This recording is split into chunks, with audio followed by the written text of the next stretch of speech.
నువ్వు నీకంటిన బురద అందరికి అంటాలని కోరుకుంటున్నావు. నేను పట్టబగలు దొరికిపోయి అరెస్ట్ అయిపోయినా వీళ్ళని కూడా ఏదన్నా కేసులు ఇరికియాలి, ఎన్ననన్నా అరెస్ట్ చేయాలి, నాకంటిన మలినం వీళ్ళకింత అంటియాలి అని తహతహలాడుతున్నావు. నువ్వు నీకు పాలన మీద లేదు, ఎంతసేపు పగ ప్రతీకారంతో నువ్వు ఈరోజు మాట్లాడుతూ ఉన్నావు. ఉద్యోగాల గురించి అదే పచ్చి అబద్ధం. నువ్వు 70,000 ఉద్యోగాలు ఇచ్చినావు, నువ్వు నోటిఫికేషన్ ఇచ్చినావు వాటికి, నువ్వు పరీక్ష పెట్టినావా వాటికి, రిజల్ట్ ఇచ్చినావా నువ్వు వాటికి, ఫిజికల్ టెస్ట్ చేసినావా నువ్వు వాటికి. వెనకటికి ఎవడో వంట వండి వడ్డించే సమయానికి వచ్చి గంట తిప్పి నేనే వండినా అన్నాడట. అట్లున్నది నువ్వు ఉద్యోగాలు ఇచ్చిన సంగతి.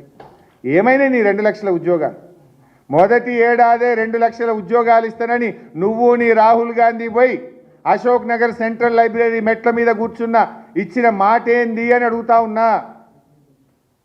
కేసీఆర్ గారు నోటిఫికేషన్ ఇచ్చి పరీక్ష పెట్టి ఫలితాలు ఇచ్చిన వాటి కాయిదాలు పంచి నేను ఇచ్చిన అంటే నిరుద్యోగ యువకులు నమ్మడానికి సిద్ధంగా లేరు. నీ నిరుద్యోగ భృతేమైంది? అన్ని అబద్ధాలే మాట్లాడండి. కరీంనగర్లో రైతు భరోసా ఇచ్చిన అంటాడు, 2 సార్లు ఎగబెట్టినాను ఎందుకో చెప్పవైతివి. బోనస్ ఇచ్చిన అంటివి, పోయిన యాసంగి ఎగబెట్టినాను ఎందుకో చెప్పవైతివి. ఎగబెట్టినావు కదా. 4,000 పింఛన్ ఇస్తా అని మోసం చేసినా అని ఎందుకో చెప్పకపోతివి. ఇప్పుడు కాళేశ్వరం మీద కూడా తప్పుడు కూతలు కూసిండు. పార్లమెంట్లో మొన్న ఎకనామిక్ సర్వే రిపోర్ట్ ఏం చెప్పింది? మిషన్ కాకతీయ వల్ల, కాళేశ్వరం వల్ల తెలంగాణ రైస్ బౌల్ అయింది, అద్భుతమైన పంటలు పండినాయి అని చెప్పిండ్రు. ఇప్పుడు రా సిద్దిపేట పోదాంపా, కాలువలలో నీళ్లు వాడతలేవా? వేల లక్షల ఎకరాల్లో కాళేశ్వరం కింద పంటలు సాగైతలేవా? చూద్దాం పని. ఎప్పుడు వస్తావోరా? చూపిస్తుందా? అవి కాళేశ్వరం నీళ్ళు కాకపోతే ఏం నీళ్ళు అవి? లక్షల ఎకరాల్లో పంటలేదా పంట అక్కడ? ఇలా అన్నీ అబద్ధాలు. ముఖ్యంగా ఈయనట బాగా చెమటోడ్చి రక్తం మొత్తం ఇక కష్టపడ్డాడట, ప్రాజెక్టులు కట్టిండట, దేశంలో అత్యధిక వరి పంట పండుతుంది అంటుండు. నువ్వు కొత్తగా చెప్పేది ఏం లేదు. 2021-22 సంవత్సరంలోనే భారతదేశంలో అత్యధిక వరి పంట పండిస్తున్న రాష్ట్రంగా కేసీఆర్ తెలంగాణను తీర్చిదిద్దిండు 2021-22లో.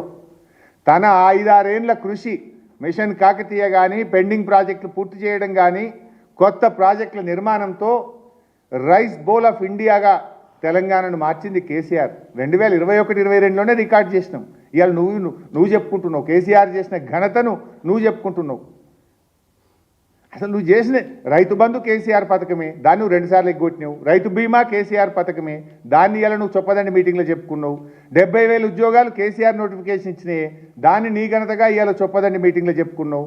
రైస్ బౌల్ ఆఫ్ ఇండియాగా చేసింది కేసీఆర్ గారే, అది నీ ఘనతగా ఇవాళ చొప్పదండి మీటింగ్లో చెప్పుకున్నావు. ఇంకో పచ్చి అబద్ధం మాట్లాడి ఇవాళ 25,000 కోట్ల వడ్డీ లేని రుణం ఇచ్చినా అన్నావు. నేను ఛాలెంజ్ చేస్తున్నా, ఇచ్చినావా 25,000 కోట్ల వడ్డీ లేని రుణం? మాట్లాడదామా? అసెంబ్లీలో మాట్లాడదామా? మీడియా ప్రెస్ క్లబ్ సోమాజిగూడలో మాట్లాడదామా? ఎక్కడ మాట్లాడదామో చెప్పు. గదే కేసీఆర్ గారు ఇచ్చిన, మా ప్రభుత్వం ప్రవేశపెట్టిన 5 లక్షల రూపాయలకే వడ్డీ లేని రుణం వస్తున్నది. కానీ చెప్పుడేం చెప్పిండు చెప్పదండిలా? 25,000 కోట్లకు వడ్డీ లేని రుణం ఇచ్చిన. పచ్చి అబద్ధం. It's a joke. అన్ని అబద్ధాలు. రైతులు, విద్యార్థులు, నిరుద్యోగులు, మహిళలకంతా మేలు చేసిన అంటాడు. రైతులకు రైతు బంధు ఎగ్గొట్టినావు, బోనస్ ఎగ్గొట్టినావు, పంటల బీమా ఎగ్గొట్టినావు, రుణమాఫీ ఎగ్గొట్టి రైతులు మోసం చేసినావు. విద్యార్థులు 2.5 ఏళ్లలో ₹1 ఫీజు రియంబర్స్మెంట్ ఇవ్వకుండా కేసీఆర్ గారు 19,500 కోట్లు ఫీజు రియంబర్స్మెంట్ ఇచ్చి పిల్లల్ని, ఎస్సీ ఎస్టీ బీసీ పిల్లల్ని చదివిస్తే 2.5 ఏళ్లలో ₹2 ఇవ్వకుండా పిల్లల్ని ఆగం చేసినావు. నిరుద్యోగులు మొదటి ఏడాదిలో 2 లక్షల ఉద్యోగాలని మోసం, 4,000 నిరుద్యోగ భృతిని మోసం, ఎగ్జామ్లకు ఫీజు లేదని చెప్పి మోసం చేసినావు. ఇక మహిళలు 2,500 మహాలక్ష్మిని మోసం పెడితివి.